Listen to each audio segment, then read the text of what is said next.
የአሜሪካው ፕሬዚዳንት ዶናልድ ትራምፕ ኢራን የሆርሙዝ ሰርጥን የማትከፍት ከሆነ የምጽአት ቀን ይመጣባታል ብለዋል። ይሄ ዱምስዴይ ብለውታል። ኢኮኖሚክ ዱምስዴይ፣ የምጣኔ ሀብቷ የመጨረሻው ሰዓት ይሆናል ብለዋል። ቴህራን ደግሞ በሆርሙዝ በኩል የትኛውም አይነት የነዳጅ እንቅስቃሴ አይደረግም ብላለች። ቴህራንና ዋሽንግተን ወደ ሰላም ይመጣሉ ሲባል ነገሮች በጣም ውስብስብ እየሆኑ ቀጥለዋል። የመካከለኛው ምስራቅ ፖለቲካ ከሁለቱ ሀገራት ከአሜሪካና ከኢራን ባሻገር የቀጠናው ሀገራት ወይም ደግሞ የገልፍ ሀገራትን እያሳደደ ይገኛል። ቴህራንም አንድ ማስጠንቀቂያ አውጥታለች።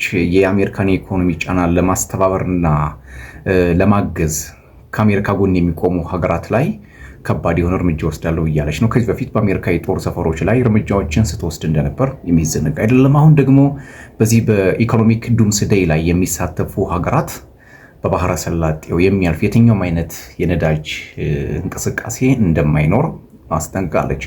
በፔንታጎንና በአያቶላዎቹ መካከል ያለው ፍጥጭ አሁንም ቀጥሏል። ቻይና ከፍተኛ የሆነ የንግድ አጋር ስለሆነች በዚህ ላይ የአሜሪካን ጥሪ አልቀበልም ብላለች። ስኮት ቤሰንት ወይም ደግሞ የትሬዠር ሚኒስትሩ ማለት ነው በኢራን ላይ የመጨረሻው ቃታ እንዲሳብ እየተናገሩ ይገኛሉ። ዶናልድ ትራምፕ በሆርሙዝ ሰርጥ ላይ ያላቸውን ቁጥጥር ከፍ እንደሚያደርጉና የአሜሪካ ግዛት እንደሚሆን እየተናገሩ ይገኛሉ። እንግዲህ ዶናልድ ትራምፕ የሄጅመኒ ወይም ደግሞ የጠቅላይነት ባህሪያቸውን አስፍተውታል። በባለፈው ያው ቬንዙዌላን ጠቅለዋል። አሁን ኩባንም እንትን ለማለት ነው። ዴንማርክንም፣ ግሪንላንድንም፣ ያው ካናዳንም ብለው እንደነበር የሚታወስ ነው። ፓናማንም ለመጠቅለል ብዙ ሀሳብ አላቸው። እነዚህ ምልክቶች አሁን ቤት እየሰሩ ሆርሙዝ በእጃችን ገብቷል፣ እንቆጣጠረዋለን፣ ከኛ ውጭ ማንም ሊያስተዳድረው አይችልም እያሉ ነው አያቶላዎቹ። ወይም ደግሞ ኢራን በሆርሙዝ በኩል ከኔ ውጭ ምንም አይነት እንቅስቃሴ ወይም ደግሞ የትኛውም የመርከብ መተላለፍ እንደማይኖር እያስጠነቀቀች ትገኛለች። ለምንድን ነው እስካሁን ድረስ ይህን ጦርነት መፍታት ያልተቻለው የሚል የፖለቲካ ጥያቄ ይነሳል።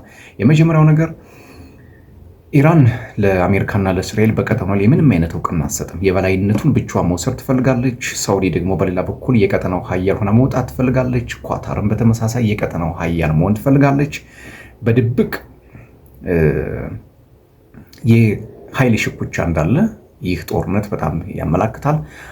በሌላ በኩል ደግሞ የሚያስቀው አሁን ከቱርክ ጋር ፓኪስታን፣ ሳውዲ አረቢያ የአንተን የነካ እኔን የነካ የሚል ወታደራዊ ስምምነት ማድረጋቸው የዛሬ 2 ሳምንት ይታወሳል። አሁን ኢራን ወደዚህ ስምምነት እንድትገባ ደግሞ ምርጫና ሀሳብ አቅርበውላታል። ኢራን እንግዲህ አዝማሚዋ ምን ሊመስል እንደሚችል ማየት ይቻላል። እነዚህ ጥምረቶች ወታደራዊ ጥምረቶች ናቸው። ስለዚህ ኢራን ከዚህ ውስጥ ከገባች መካ ፓክት ላይ ወይም ደግሞ የመካው ስምምነት ላይ የምትካተት ከሆነ አሁን ቱርክ፣ ሳውዲ አረቢያ፣ ፓኪስታን፣ ኢራን በአንድ ጎራ ይሆናሉ ማለት ነው። የአሜሪካና የእስራኤል ዛቻ የእነዚህን ሀገራት የሚነካ ይሆናል ማለት ነው። አዳዲስ ጥምረቶች ሳይታሰብ እየተመሰረቱ መጥተዋል። ፓኪስታን የኒውክሌር ታጣቂ ሀገር ናት። ከአሜሪካ ጋር ጥሩ ጨዋታ ትጫወታለች። ፎክስ ኤንድ ዘ ላየን ማለት ነው። ቀበሮ በምትሆንበት ሰዓት ቀበሮ ትሆናለች። አንበሳ በምትሆንበት ሰዓት ደግሞ አንበሳ ትሆናለች። ሁለቱ ነው። ቴህራንና ዋሽንግተንን ላለማጣት ኢስላማባድ በጣም ጠንካራ አካሄድ እየሄደች ነው።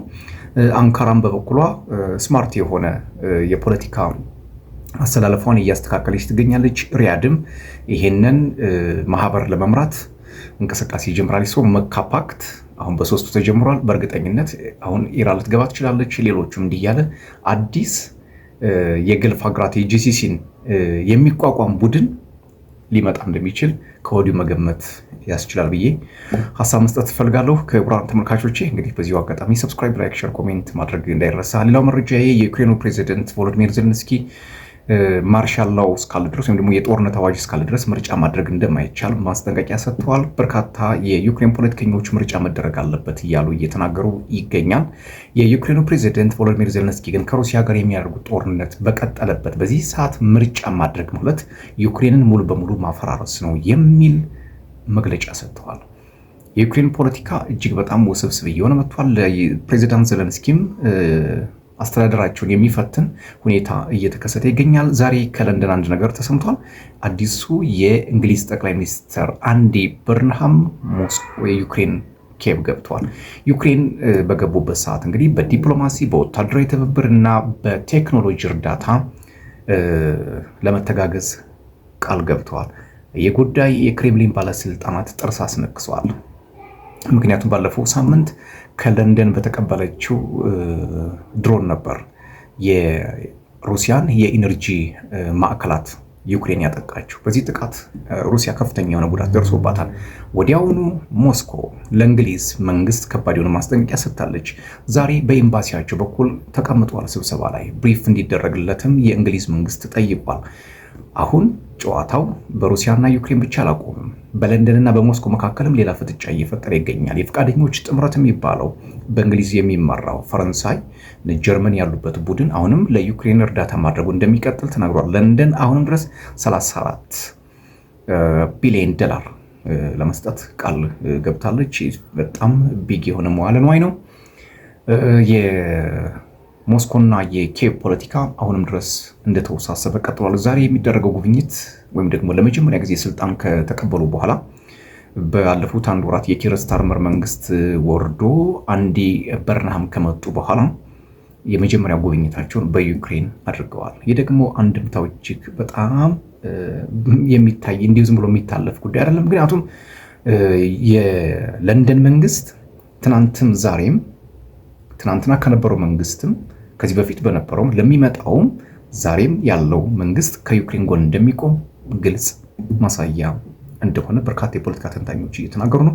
በ1991 በፈረንጆቹ አቆጣጠር ዩክሬን ነፃነቷን ስታገኝ ቀዳሚ አጋዥ የነበረችው ብሪታንያ እንደነበረች የሚታወስ ነው።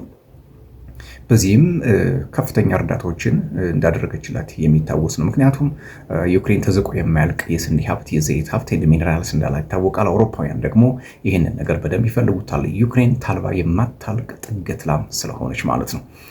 ፖለቲካው አሁንም እየተወሳሰበ ቀጥሏል። ዶናልድ ትራምፕ ኢራንን የመጨረሻውን ቃታ ስባለሁ እያሉ እያስፈራሩ ነው። ሞስኮ የለንደን እንቅስቃሴ አልተመቸኝም እናም ሰይፌን ማንሳቴ አይቀርም እያለች ነው። ዘለንስኪ በየትኛውም አማራጭ ምርጫ ይደረግም እያሉ ነው። የዓለም ፖለቲካ ወዴት እየሄደ ነው? ኮሜንት አድርጉበት። ሰብስክራይብ፣ ላይክ፣ ሼር፣ ኮሜንት ማድረግ እንዳይረሳ። ሰላም